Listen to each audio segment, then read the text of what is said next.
همین روزت را غنیمت شمار.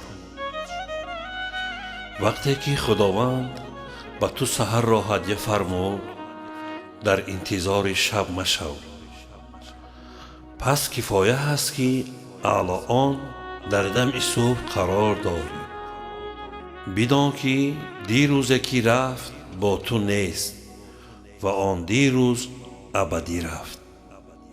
روزی که گذشته است از او یاد مکن، فردا که نه آمده است فریاد مکن. بر آمده و نه آمده بنیاد مکن، خوش باش کنون عمر برباد مکن. همین روزی که آفتاب شعله گرم و نور نرمش را به تو می بخشد، غنیمت دان. همیشه بر آن باور باش که روزی تو همین روز است. کوشش نما که در همین روزت کار خوبی را انجام بدهی. همین روزت را غنیمت شمار، چون امروز نان گرمی ملایم با لذت میخوری. آیا تو را هوس خوردن نان قاق دیروزه و نان ترش پگاهی در دل هست؟ نه.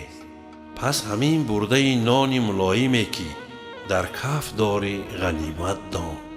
جرعه آبی که درون ساغر و پیاله داری عجب خوش است. خود را هر لحظه تسلی ده و به خود مقرر گوی: ای گذشته تو رفتی، دیگر بر نمی گردی. مرا ابدی ترک گفتی، دیگر فکرت نمی کنم. ای آینده، تو در عالمی غیب هستی. من نمی دانم که پگاه چی می خواهد الله، برای همین من تجلیل نمی کنم.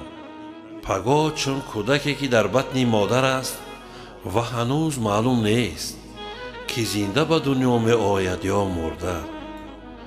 برای همین هم محض روزی در کف بوده خرسندی بکنید. همین روزت را غنیمت شمار.